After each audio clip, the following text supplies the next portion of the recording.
evening, everyone. If we will, thank you. If we will make our way to our seats, we'll be starting our program in approximately 2 minutes.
Good evening and welcome.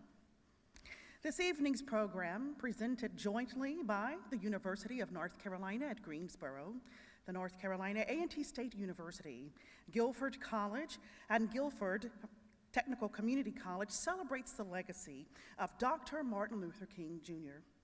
I am Tonya Wiley, Assistant Director of Alumni Engagement for Elon University, and I am honored to be here with you tonight as moderator. In his speech, "Where do we go from here?" Dr. King is quoted as saying, "Difficult and painful as it is, we must walk on in the days ahead with an audacious faith in the future."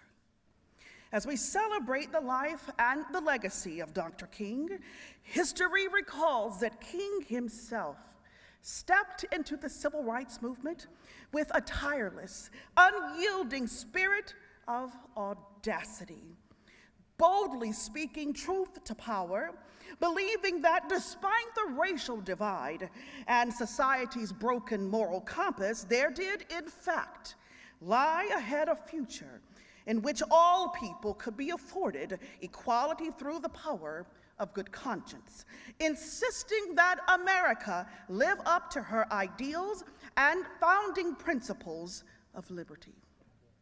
Tonight's panelists are indeed the heirs of King's audacious spirit, pairing the fearlessness of youth with a confident disregard for the status quo.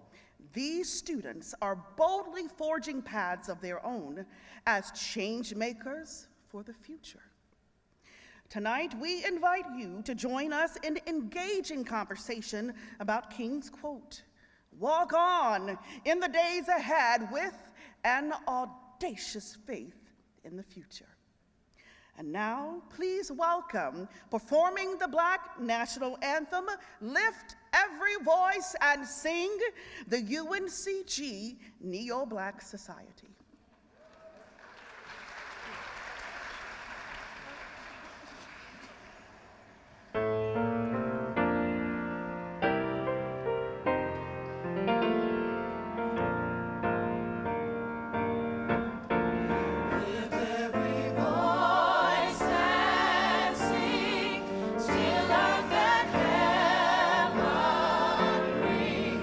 Ring with the harmony.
hinder me, no man cannot hinder me, no man cannot hinder me.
Good evening. I'm Dr. Melody Pierce, the Vice Chancellor for Student Affairs here at the North Carolina A&T State University. And we welcome you to our home. On behalf of Dr. Harold L. Martin, Sr., Chancellor of North Carolina A&T State University, and our Provost, Dr. Tonya Smith Jackson, I bring you greetings. Since 2020, the pandemic forced this occasion to be on a virtual platform. So the opportunity now to meet you in person is so refreshing. I am honored to bring greetings to my colleagues who are other collaborating institutions, such as the University of North Carolina at Greensboro, Guilford College, and Guilford Technical Community College. I am equally excited to warmly greet our A&T administrators, faculty, staff, students, alums, but more importantly, to all of our students who are here with us this evening. The commemoration of Dr. King's birthday is recognized worldwide and throughout this nation, and the collective effort made by all of our institutions as one community is our continued example of the lifelong legacy of Dr. King's dream for a better present and future. As Dr. King's legacy helps to create a platform to combat racism and discrimination that continues to paralyze this nation and nations abroad. The fact that we are all assembled in this auditorium this evening reflects our ability to connect as people. Throughout this country, institutions are celebrating the legacy of Dr. King. Let's rejoice that we are here as sister institutions to commemorate this very special occasion. On this 18th of January, 2023, our community partnerships commemorates 11 years. Let's agree that we hope to see this collaboration continue for future decades. Our collective theme for this evening's occasion is Envisioning Our Future. In Dr. King's speech, I Have a Dream, he reflected on a future where people would be judged by their character and not by the color of their skin. During this evening's program, we shall continue to reflect on the ideals of justice, freedom, equity, and compassion that clearly defines Dr. Martin Luther King's legacy. So without further ado, please enjoy King's celebration and this program. Thank you. Yes.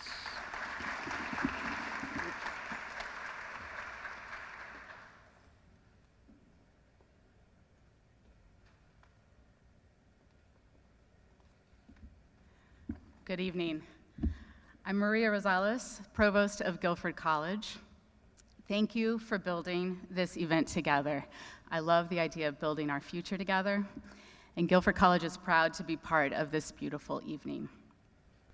I'm old enough to remember when Martin Luther King Jr. Day was made into a federal holiday. That in itself was a struggle, and it's hard to remember now how much of a struggle it was sometimes. That struggle symbolized the forces that try to maintain an unjust status quo. And that struggle to create the holiday itself also symbolized the forces that fight for freedom, that value justice, and that recognize that the most important political wins require leadership, persistence, willingness to shift tactics in changing circumstances, and bringing people together across differences. Guilford College, the college where I work, has a complicated history with aspects we are very proud of, like being part of abolition and the Underground Railroad, and aspects we need to acknowledge and learn from, like being segregated until 1962. And Guilford College is committed to being part of the struggle for freedom and justice and to continue to learn how to do it better. I'm very grateful to be here. Welcome, and thank you.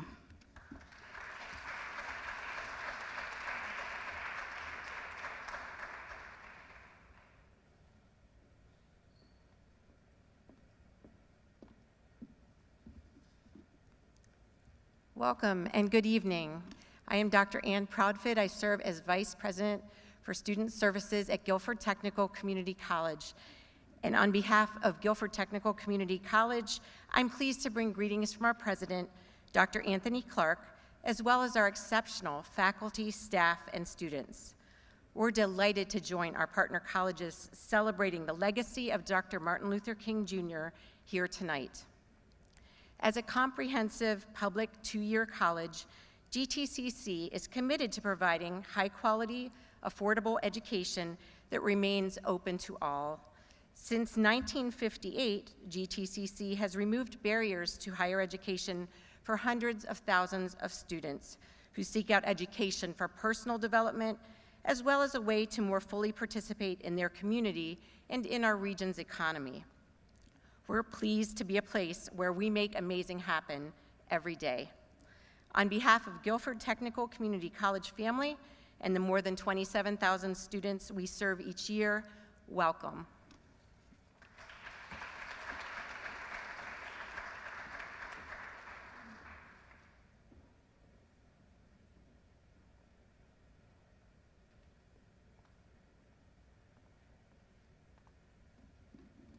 Good evening. My name is Kathy Akins, and I serve as the Vice Chancellor for Student Affairs at UNC Greensboro. I want to welcome each of you and offer my sincere gratitude for our students, faculty, and staff from all of the partnering institutions who have joined us tonight, and a special appreciation to members of the community who have also joined us.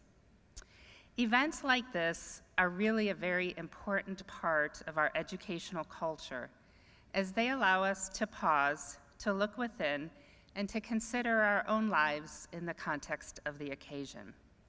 We reflect on our own campus culture and our commitments to equity and inclusion. Tonight, we will focus on the ongoing work for justice and civil rights, campus activism, and the key role student leaders play in that work. This program will showcase how institutions of higher education can serve our students and our communities as places to have wide-ranging discourse about challenging subjects within a framework of respect, civility, and appreciation for differences of opinion. This is the 37th year that UNC Greensboro has held a celebration to honor Dr. Martin Luther King Jr. and the 11th year that we have done so in collaboration with our fellow institutions. We acknowledge that the strength, inspiration, and power that strong collaboration brings to movements for social change and justice. I am confident that tonight's conversation will provoke new thinking, energize us, and encourage new questions. In that spirit, I want to encourage you to listen, to learn, and reflect. Together, we can envision a future. Thank you.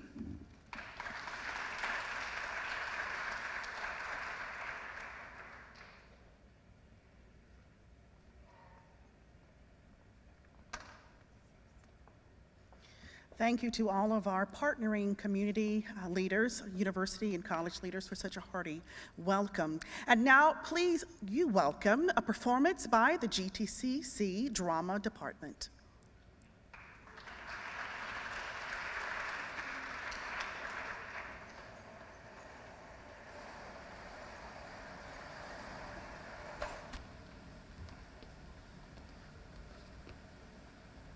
Today we gather together in celebration of a man who had such a significant impact on American culture.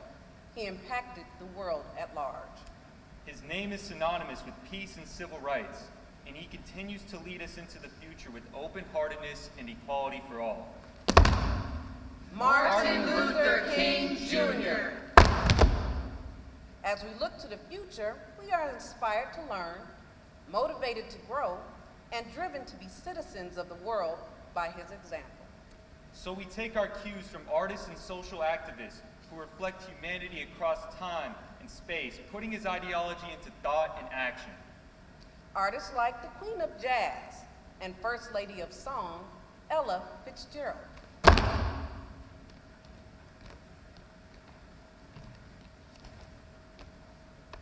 It isn't where you come from, it's where you're going that counts.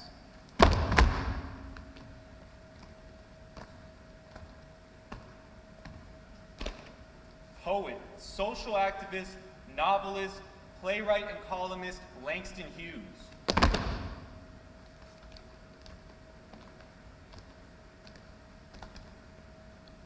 Hold fast to dreams, for if dreams die, life is a broken winged bird that cannot fly.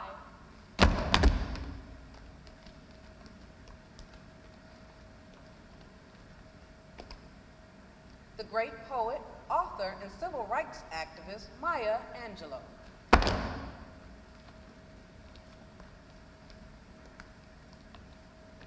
You can only become accomplished at the things you love. Don't make money your goal. Instead, pursue the things you love, and then do them so well that people can't take their eyes off you.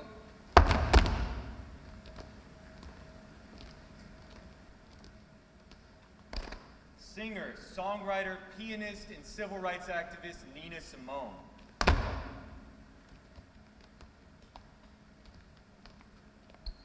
Life is short. People are not easy to know. They're not easy to know, so if you don't tell them how you feel, you're not going to get anywhere.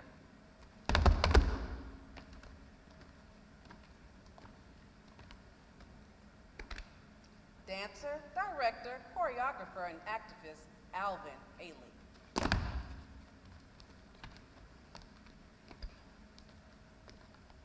One of the processes of your life is to constantly break down that inferiority, to constantly reaffirm to yourself that I am somebody.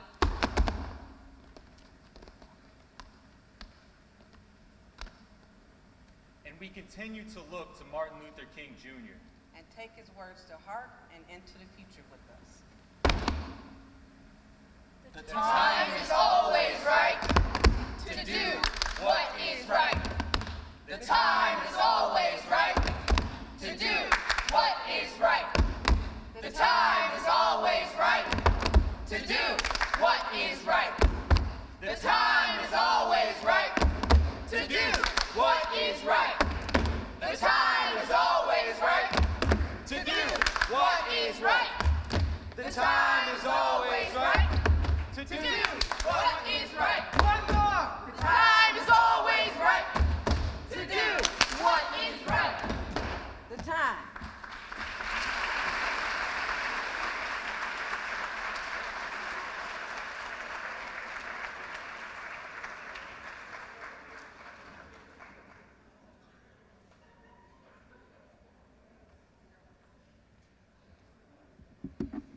Good evening. I'm Gerald Spates. I am the Director in the Office of Intercultural Engagement, proudly here at North Carolina A&T State University. And I'm always honored and proud to have an opportunity to collaborate with our sister institutions here in this great city of Greensboro, North Carolina.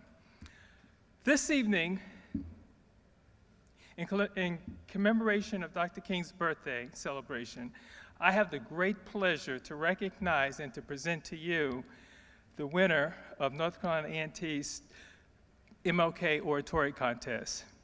The MLK Oratory Contest competition is held each year in which we recognize a first, second, and a third place winner. The first place winner all the winners were recognized just on the very eve of tonight's program.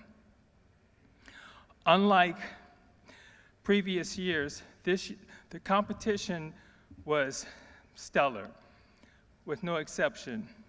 The first place winner received a whopping $500 for the wonderful piece. Second place, $250. Third place, $150. I wish I was presenting. But I'd like to bring, without further ado, our first place winner to you for the 2020-23 winning oratory piece, first place, with the title, Instruction for the Dream. Without further ado, Ms. Alima Quina Opata. Would you please storm that stage?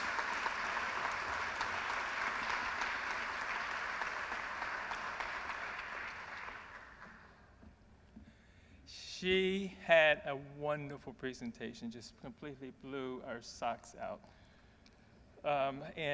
So we're really proud of you, and thank you. Thank you. So, can you say something? If you'd like to. Hi, everybody. My name is Halima Opata. I'm a sophomore here at North Carolina A&T, an English creative writing major. I thoroughly enjoy doing the oratory competition. I haven't done that in a while, so I really just wanted to inspire and impact other people. It wasn't really about winning. I didn't even know about the money till the night before. I ain't complaining about it, but I'm really grateful for the experience, and just thank you for the recognition.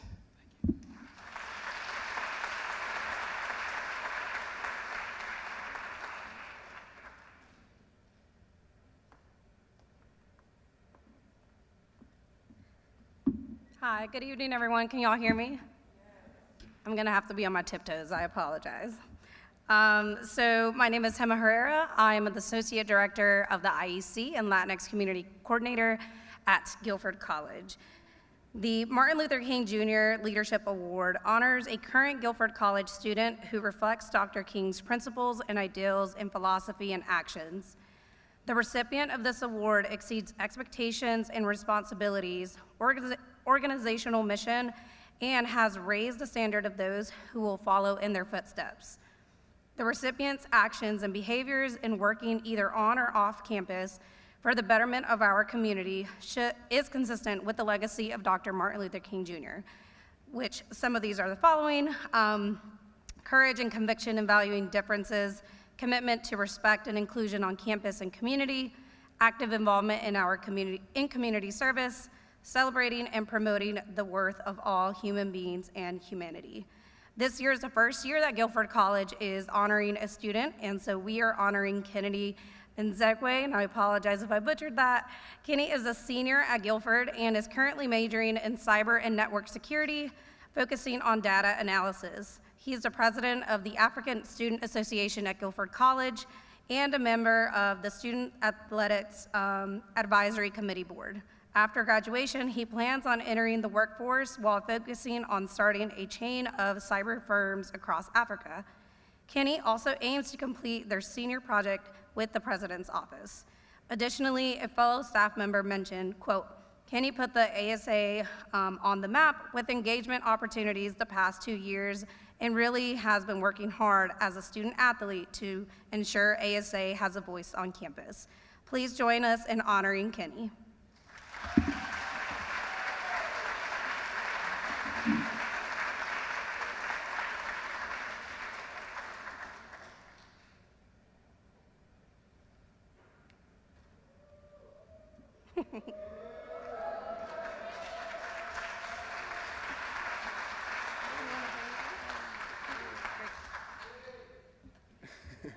I don't really have a speech, but thank you so much for this.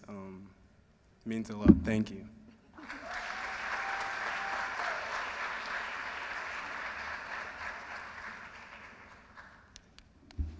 Good evening and buenas noches, buenas tardes. My name is Augusto Peña. I serve as director in the Office of Intercultural Engagement at UNC Greensboro.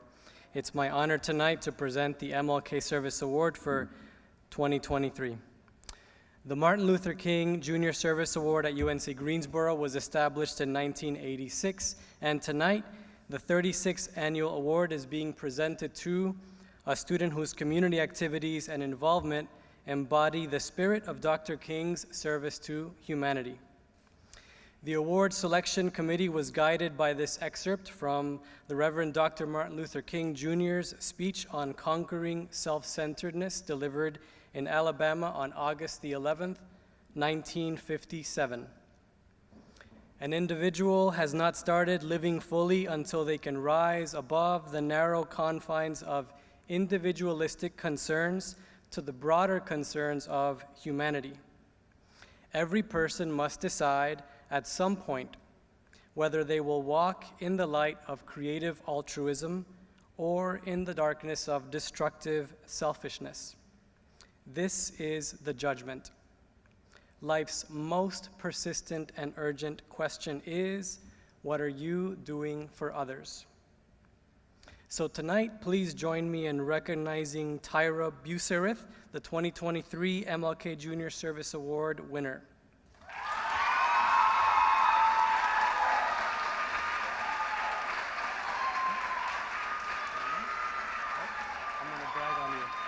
And now I'm going to brag on Tyra for just a minute. Please indulge me.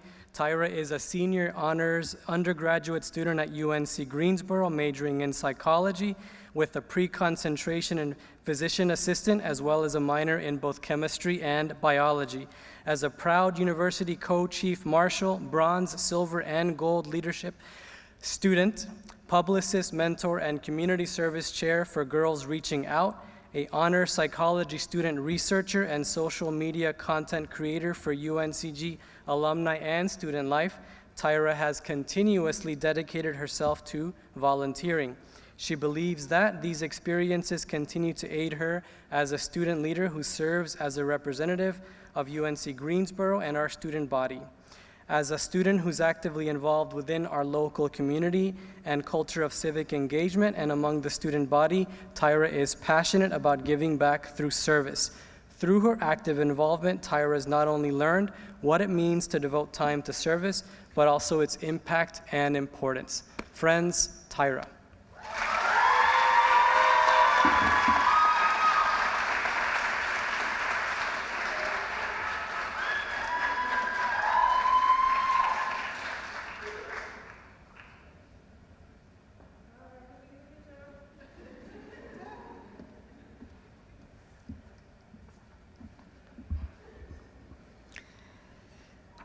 I'm Ann, you've met me before, and I am here to now present Guilford Technical Community College's Dr. Martin Luther King Jr. Service Award, which honors members of GTCC community who demonstrate a commitment to Dr. King's ideals and further the college's commitment to diversity. Nominees must exemplify a commitment to fostering a diverse campus community and a personal commitment to diversity, equity, and inclusion. Nominees were evaluated based on 6 factors, including volunteer and service accomplishments, positive community impact, leadership, creativity, resourcefulness, and dedication. This year's award winner is Professor Tiffany Overby, Associate Professor of English.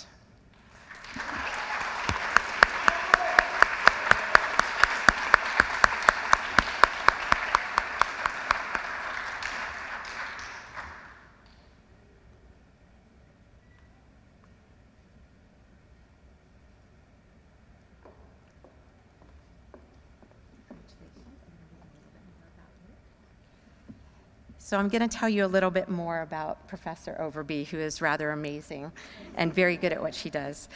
So Professor Overby started the GTCC Black Student Union, or BSU, in 2017 and serves as an advisor. The BSU serves as an opportunity for mentorship and education specifically for Black students, but all students are welcome. The BSU emphasizes personal enrichment for students through several signature events that are open to the entire GTCC family. These events have promoted an opportunity to discuss in context topics like Black Lives Matter, LGBTQ, representation, racism, and discrimination. In addition, Professor Overby has dedicated time to promoting student learning through teaching African American literature courses, hosting field excursions to locations including Selma, Alabama, leading the Global Education and Literacy Committee, and training faculty to incorporate global ideas into their curriculum, to organize globally focused events, and to celebrate our differences in ways that support cultural exchange and mutual respect. She has been honored as a recipient of the GTCC President's Award for Service Innovation for her leadership of the college's 2019 International Week. She has collaborated with other institutions in the UNC system to bring speakers to our community to educate and promote dialogue. Tiffany also has led efforts to improve teaching and learning through faculty development aimed at enhancing cultural understanding and best practices for working with students from different backgrounds. In her own words, Tiffany notes, "For me, Dr. King is more than just an idea, a person that we honor once annually. He exuded qualities that we should all embody to work to be greater citizens of the world." I'm honored to recognize Professor Tiffany Overby, Associate Professor of English as Guilford Technical Community College's 2023 Dr. Martin Luther King Jr. Service Award winner.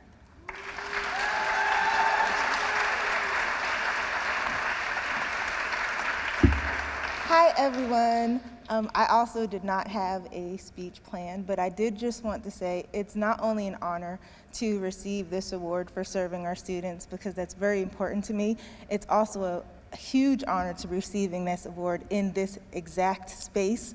North Carolina A&T is where my journey began, and it's where my son's journey will continue. So I'm really excited to not only receive this award, but to have it here, because I love this institution as well as GTCC, so thank you.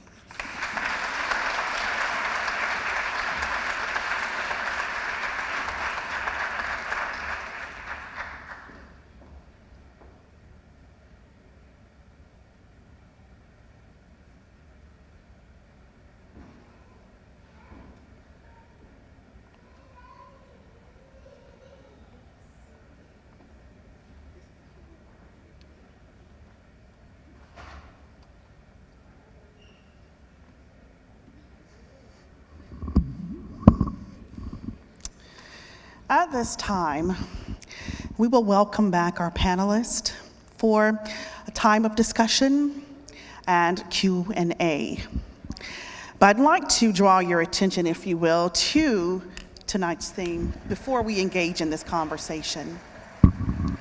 They've lifted the quote from Dr. King's speech, "Walk on in the days ahead with an audacious faith in the future."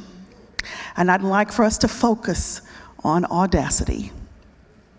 Too often when we consider the term audacious or audacity, we are conferring it with negativity.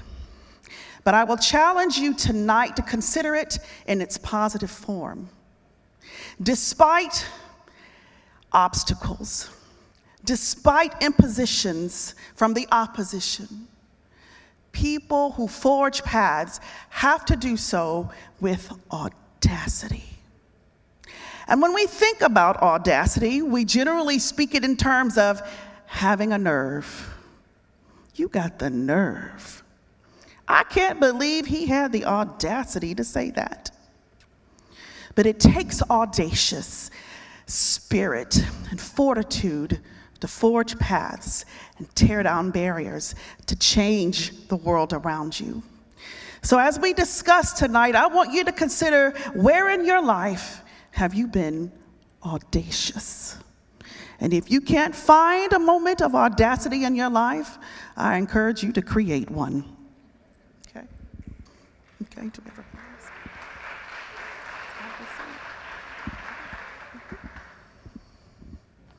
So I would like to welcome our panelists tonight. Thank you. Izana, help me say this right, Izana Tamrit, all these exotic names, y'all know I can't pronounce none of this stuff.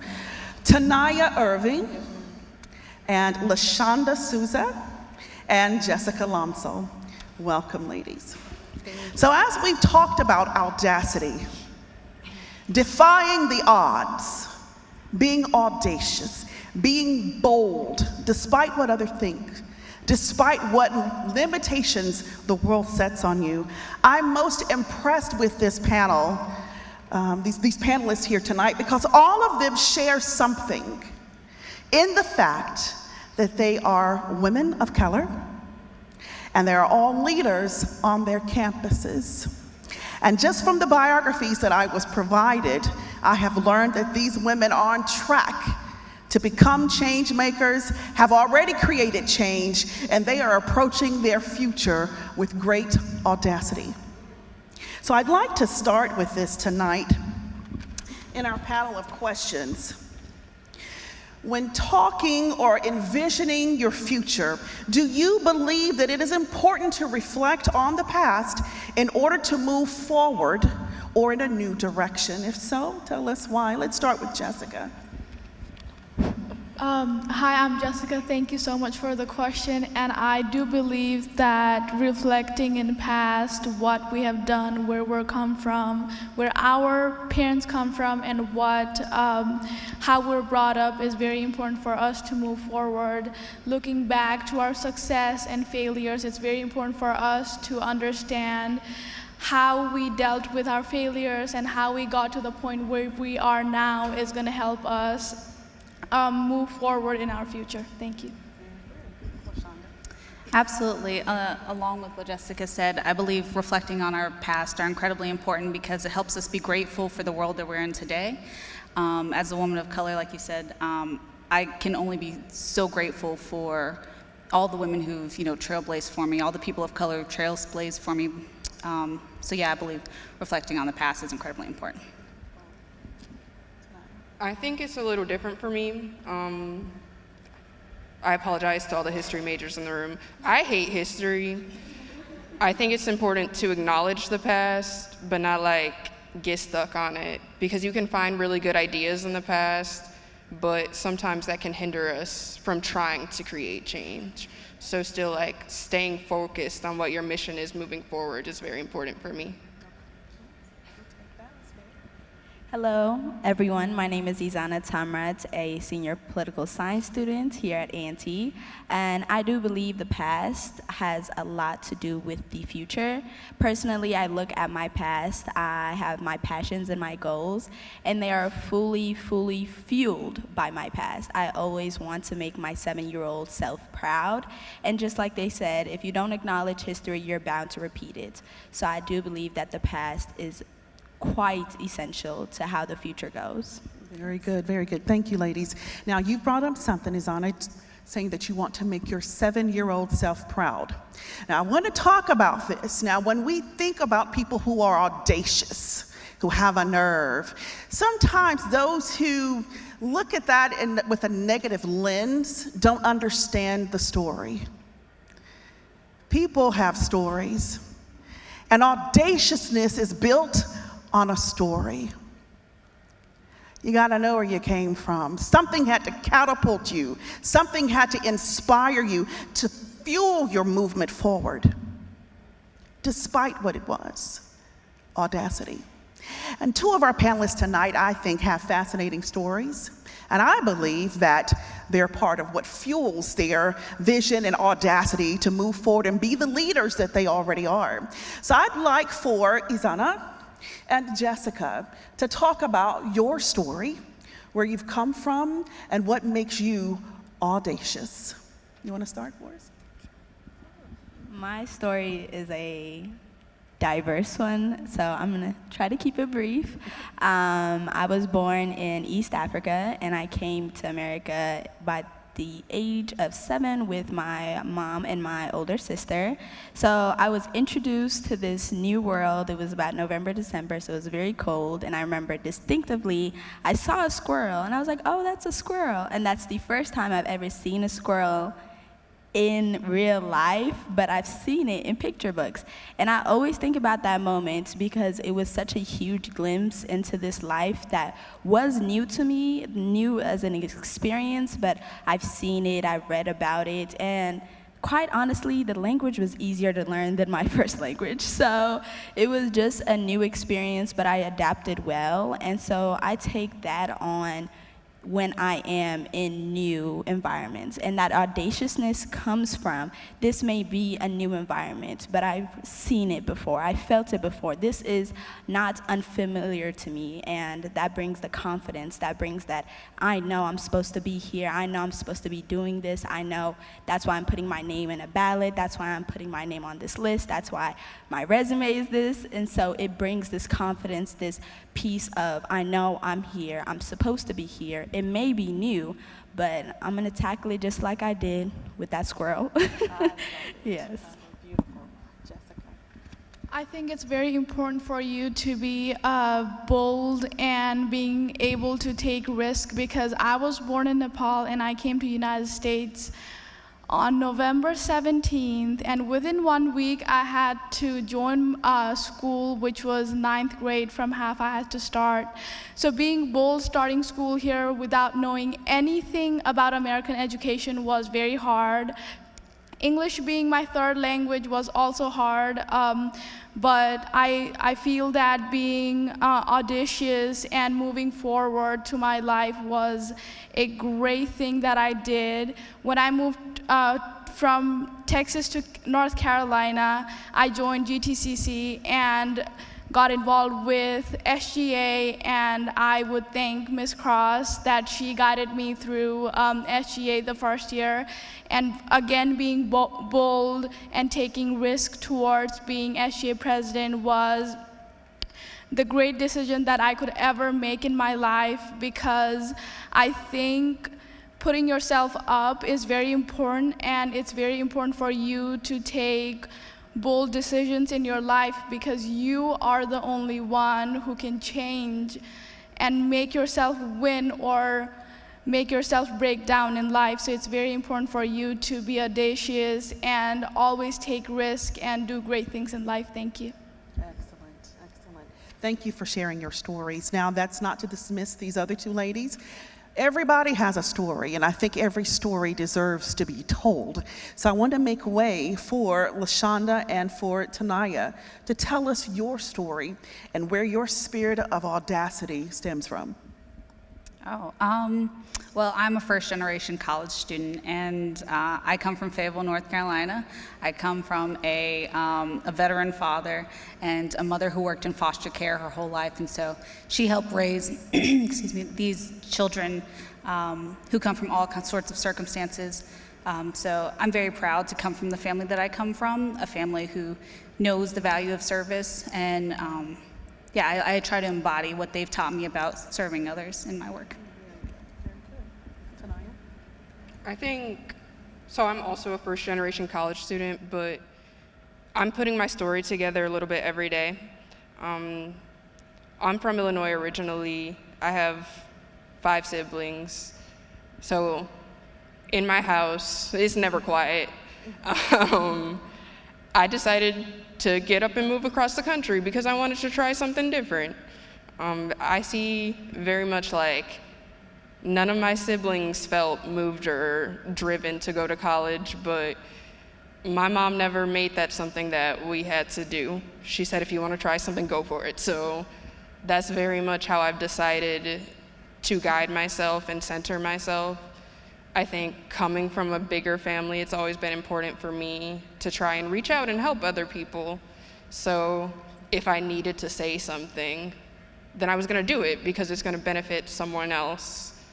You spoke earlier about like when we say audacious, the tone or the connotation is very much like, why did you say that? And I think about that a lot as a woman of color because I had to say it or else no one else would. And that's something that I enjoy being able to say that I do on the daily. Excellent, excellent. Now, all of you,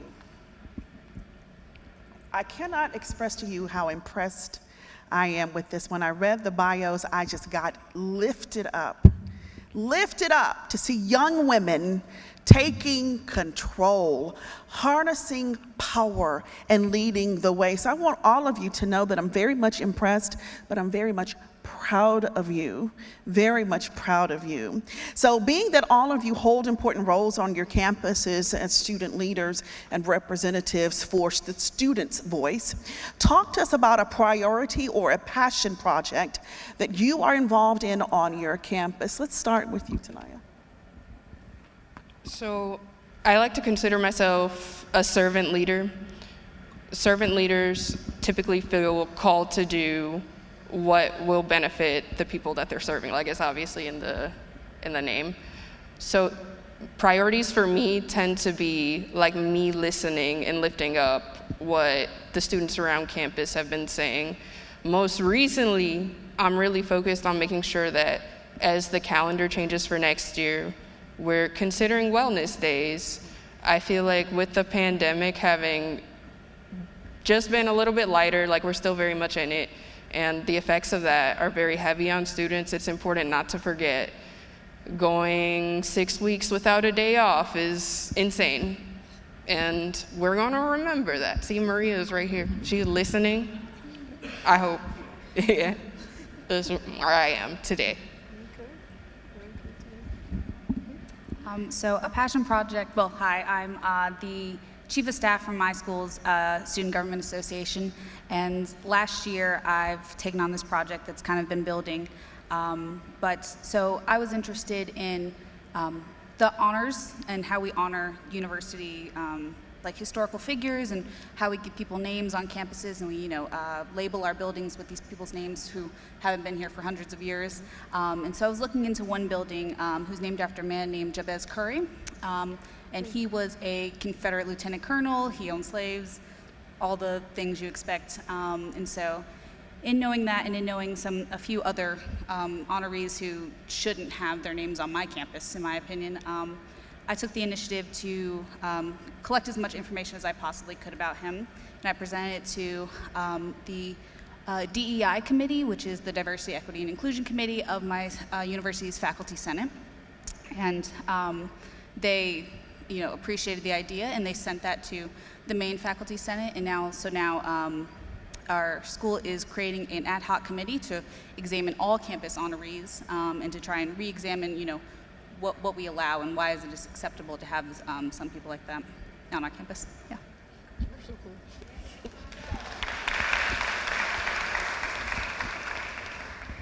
I serve as Student Government Association President and also Board of Trustees non-voting member at GTCC.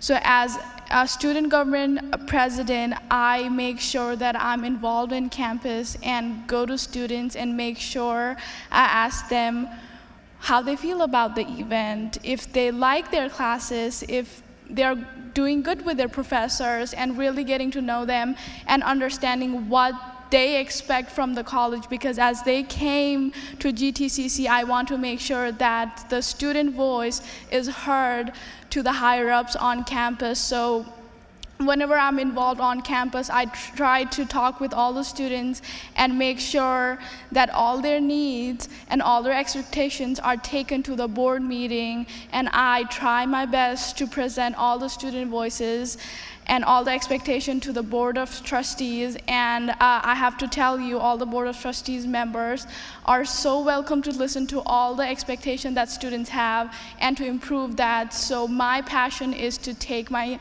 students, my fellow classmates' voice to Board of Trustees so GTCC can provide what the student expects from the board and the college. Good, very good. Now, in light of honoring Dr. King's life and his legacy, I'd like to know from these ladies, how do you feel that your story on your campuses and your leadership, how does it relate to King's legacy or his mission? Let's start with you, Ashonda. Oh, well, that is a difficult question, but I think Dr. King's legacy kind of flows through everything that we do as on campus, because we're serving in an advocacy position, but also our roles and our positions wouldn't exist without all the things that he's done, and all the support from all civil rights activists.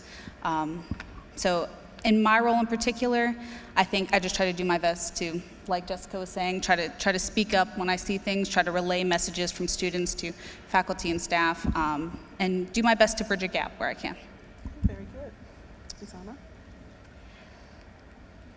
When I think about his legacy and his commitment, I think about him being a vessel for the voiceless, and that's how I initially ran for my position as student body president, because I understood and I took a year off with no positions just to feel how it feels like to be a student without the perks of going to as an administrator and, saying what upset you, and then it may be getting changed or having that outlet.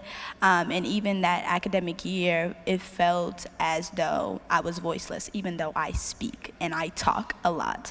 And so through my campus leaders at that time, I was able to communicate with them, and there I found this type of voice that I knew I had, but they were able to be that middleman for me. So being the voice for the voiceless, and it doesn't mean they're timid, it doesn't mean that they don't want to say it themselves. Sometimes it's just they don't know who to say it to, how to say it, how to properly present it, and it's just these tiny tidbits that most students don't understand that cause a disconnect between the administration and the student body. And so just being that middleman, being that vessel is how I push his commitment, yes. Very good.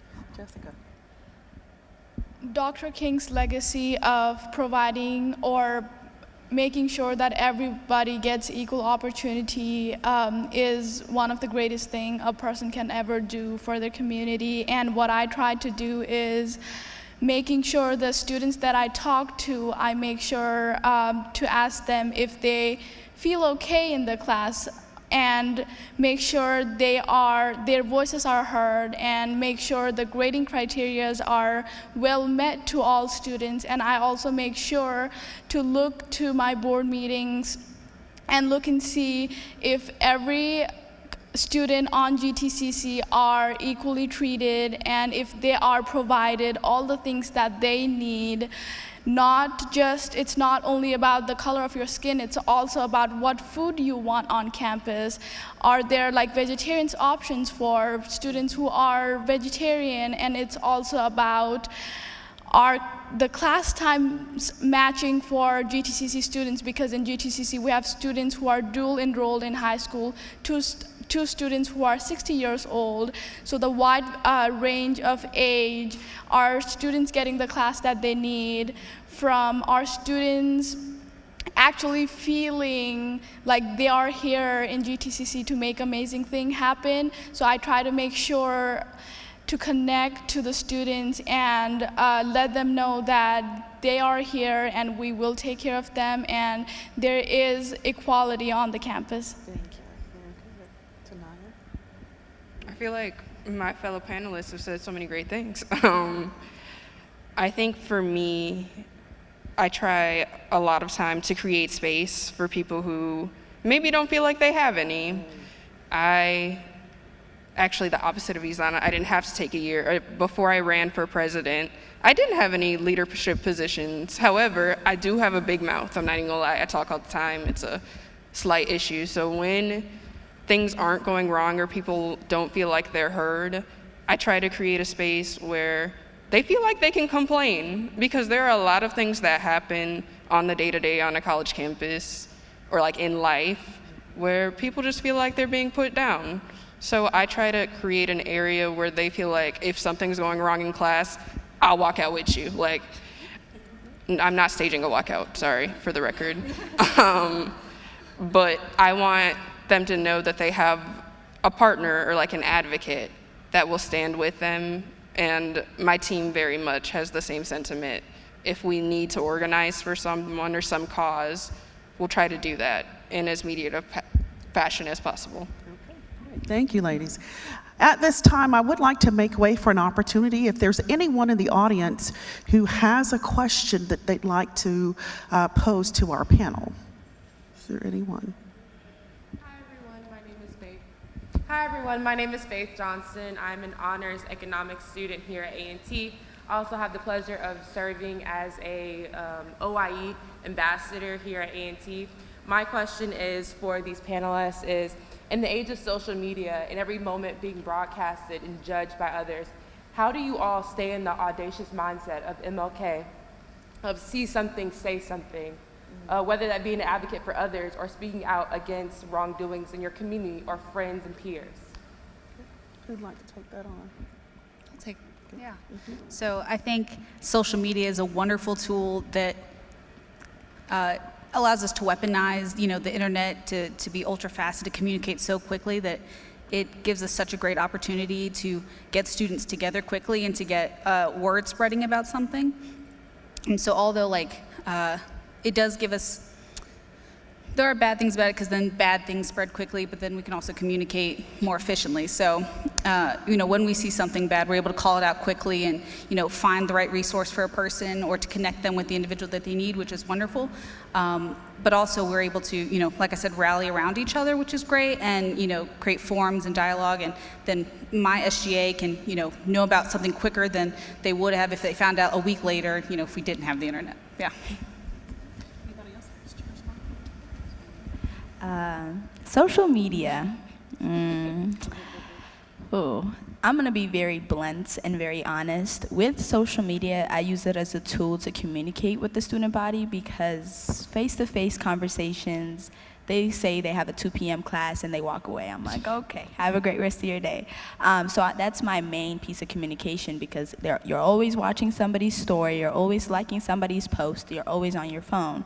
And so when it comes to this chaos of see something, say something, even with that recent app we had, I forgot the name, immediately deleted it because I knew that anonymous comments and anonymous things were going to be funny for the first 30 minutes because it's just going to be jokes, and then after that it was going to cause chaos. But just like you said, I created a space for students to come and advocate for that app to be removed from our campus, or for students to not be able to use their Aggie email to log in for that app. And so with that, I'm allowing a space for them to come and communicate, because even a comment, even a blog, even a report, me doing it by myself is not going to do anything if everyone else finds it funny.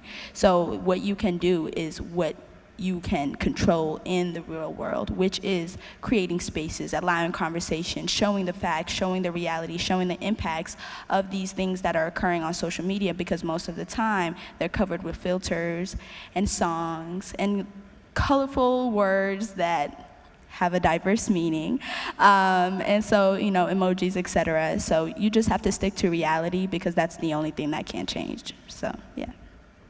Anyone else like to respond to that? Yes, as it said that there's always a good side and a bad side to a thing, social media has a great side and a very bad side to it. It is said that nowadays, because of social media, fake news spread so much more than the true news does. So it's depending on us educated people to understand what is right, which accounts we're following are right, or what they are giving us, the information is right and wrong. And it's also important for us to really understand and support the right person when it comes to social media and advocating for anything that's happening in social media, because it spreads very fast and it affects one person's life, and it's very important for us to understand the deeper sense of the story and not just judge anyone because of one post that have gotten 1,000, 100,000 likes. Thank you. I didn't have a good response, honestly. I'm like an old person on social media. I feel like it's been used really well by our student government to collect information in, when students don't want to necessarily have their name attached to something. So when we're asking questions about how the overall mental health is on campus, no, they're not going to answer a survey in their email, but they will respond to the poll. And I think that that's been a pretty good tool in being able to gather information and lift up what is going on. Thank you. Is there another question? Hello, can y'all hear me? My name is Josh Sauls. I was a piano player earlier. I just have I want to make a comment. I want to commend you guys for just being here, because it's so often, it is so often that women of color are underestimated and overlooked, you know? And so one of the things I wanted to say was, like, I was going to ask 2 questions, but I guess I'll sum it up into one. How do you guys keep yourselves motivated? Like, how do you guys, like, what is your mantra, or what is your motto or something when you are uplifting other people and you don't have that same support from society?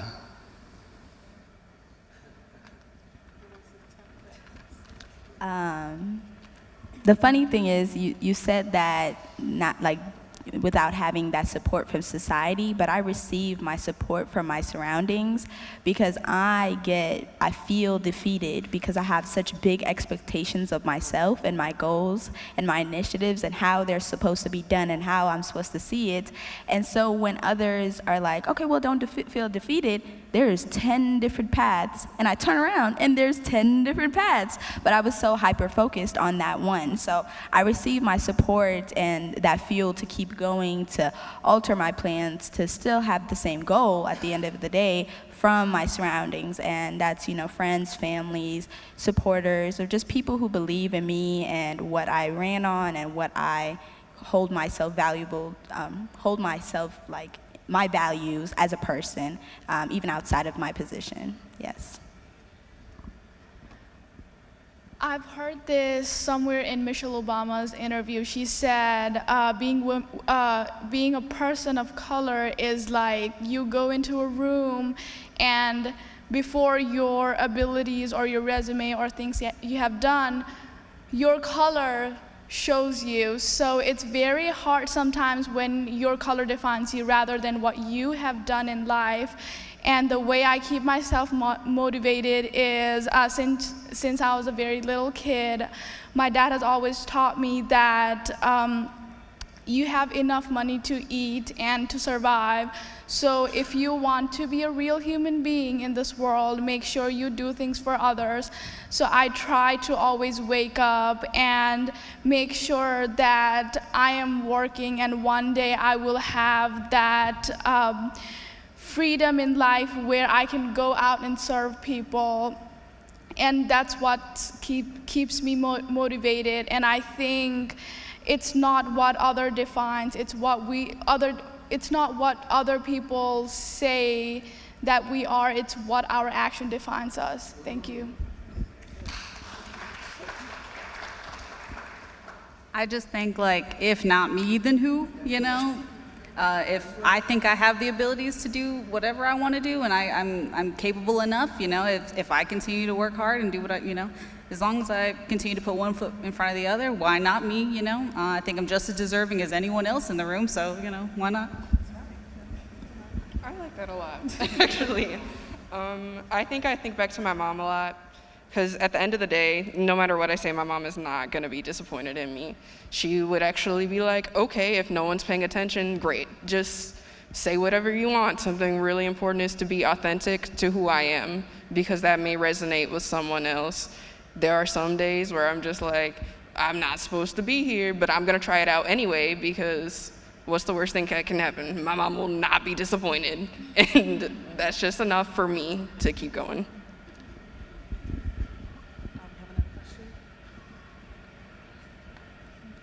Somebody else have a question? Waiting on me. Yes, sir.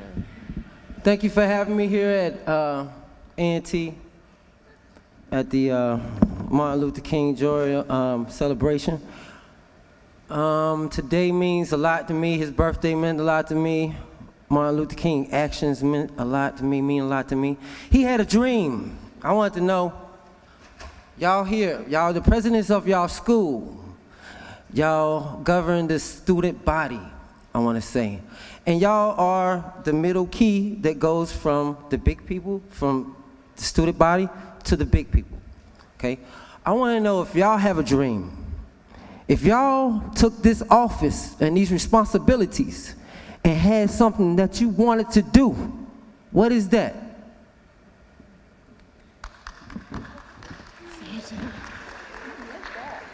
He meant that, so let's go with you tonight.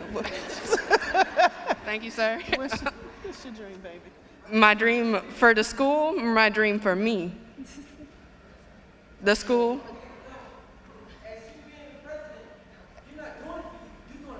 Absolutely. My dream for the students. I want Guilford College to be a place where everybody can have a bad day and be able to talk about it. So a lot of the time we invalidate mental health. We'd be like, oh my gosh, everybody just has one of those days. No, you need to be able to openly say today is not my day and have your classmates, your teachers not give you crap. You have to be able to acknowledge who you are as a person before a student. It is important to be a student, but if you can't take care of yourself, then you can't take care of anybody else. And that is the only way that we will thrive as future leaders. I can say my dream for North Carolina A&T, we thrive ourselves on the representation of the A&T 4. So I want to continue to expand students' abilities to freely think, to freely express their anger, their opinions without so many steps to achieve their goals. And these steps have been put in place because they make sense. It makes sense to have to talk to this person and they point you to that person. We call it the Aggie Shuffle. So, but I want students to be able to express so much that they are compared to the A&T 4, that their audacity, that their expression, that they're just expanding of ideas and thoughts and just how they want to represent the university is so huge, is so big that it's nationally recognized.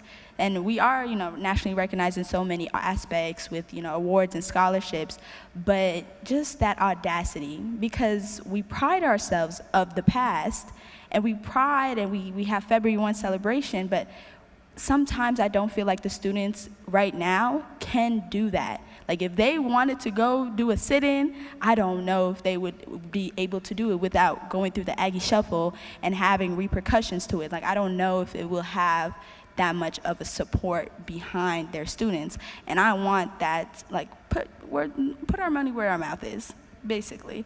But yeah, that's my goal for the university. Yeah.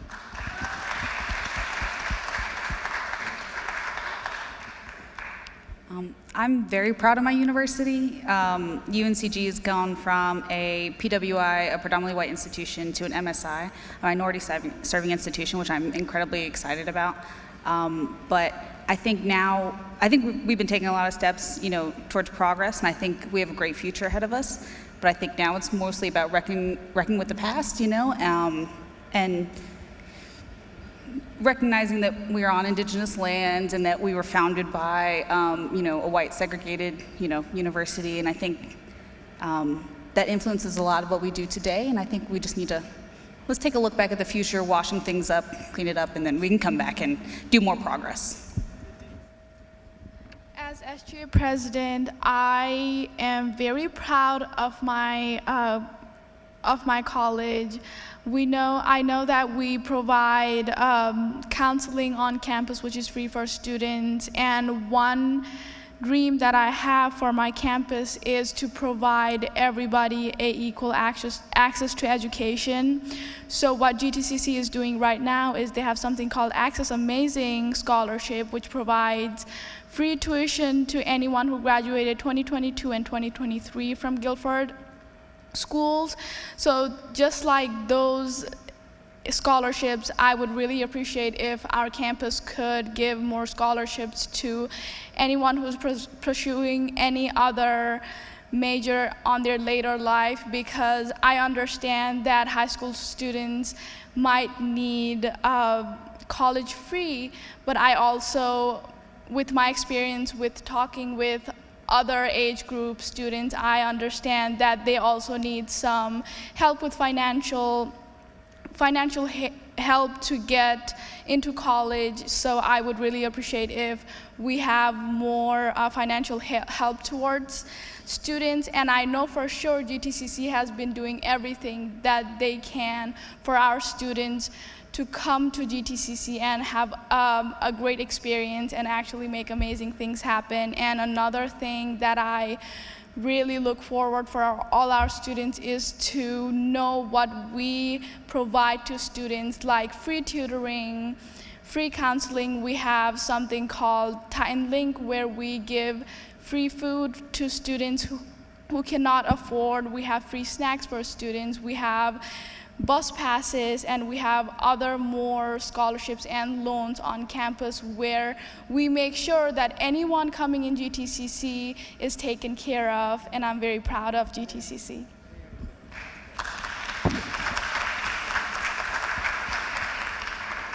Well, I would like to, again, commend and congratulate this panel of women.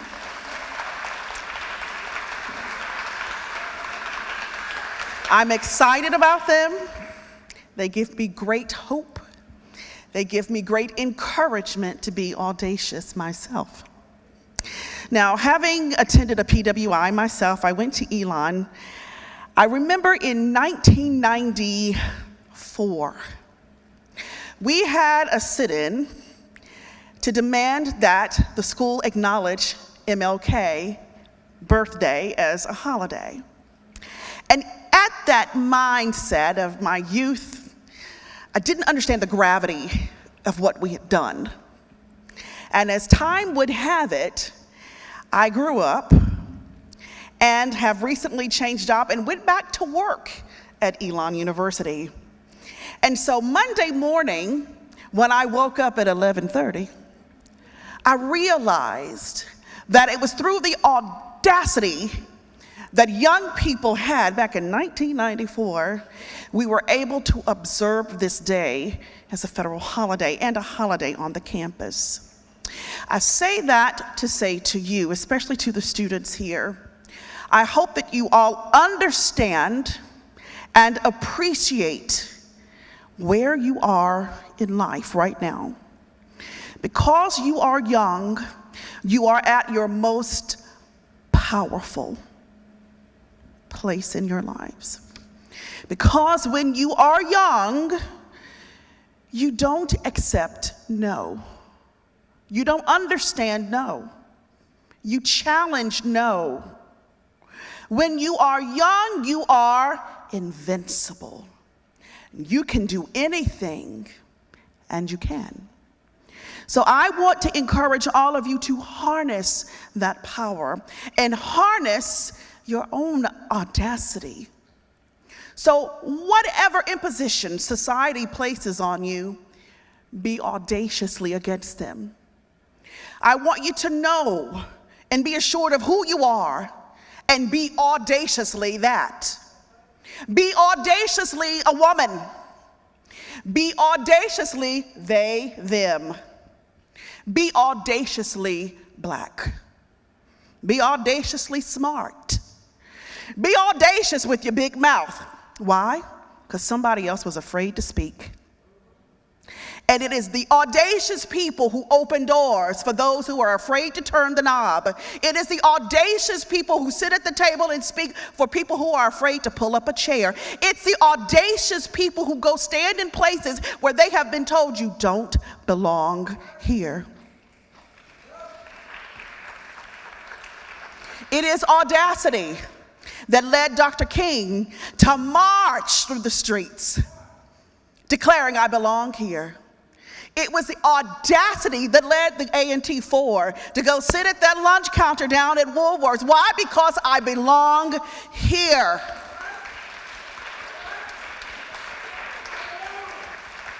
Audacity.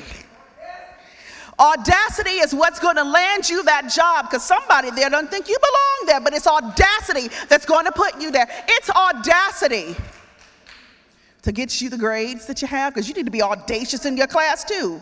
I want you to attack all of your lessons with great audacity. You need to embrace who you are. Know your story and what fuels you. So the next time somebody asks you your name and who you are, don't just say, I'm LT. Be audacious in introducing yourself. I want you to walk in your own audacity. Be bold. It doesn't matter what lies ahead. King said, despite what lies ahead, truthfully, something's lying ahead of you right now. There's an obstacle in your way right now. There's a door that's been shut in your face right now. But if you are audacious, you can kick a door down. And I'm of the mind to believe that if I'm audacious enough, I can walk through the door. Harness your audacity. Our conversation has come to a close tonight. And I'd like to extend a deepest gratitude to North Carolina for being such a warm host. North Carolina A&T State University, your students and your staff have been very warm and welcoming. Thank you. I'd like to thank everyone who shared their time and their talent to make tonight such a success. I'd like to congratulate our panelists, Izana Tamrat, Tanaya Irvin, LaShonda Souza, and Jessica Lamso. I would like to congratulate once again those who were awarded and recognized: Kennedy Inekwe, Halima Opata, Tyra Busareth, and Professor Tiffany Overby. Our institutional representatives, Provost of Guilford College, Maria Rosales, and Associate Director of IEC LCC, Hema Herrera. Representing UNC Greensboro, Vice Chancellor of Student Affairs, Dr. Kathy Akins, and Director of Intercultural Engagement, Augusta Pena. Vice President of Student Services for GTCC, Dr. Ann Proudfoot, and Barry Cross, Director of Student Life, and finally, Vice Chancellor of Student Affairs for North Carolina A&T State University, Dr. Melody Pierce, and Director of the Office of Intercultural Engagement and LGBTQIA Resource Center right here on campus, Gerald Spates. Special thanks to our planning community, to our ASL interpreters, to all of our performers, and most importantly, I want to thank you for joining us this evening. Now, tonight's discussion has come to a close here, but it does not have to end. So I want to say to all of you, be well, be safe, be audacious. Good night. Great job. Congratulations.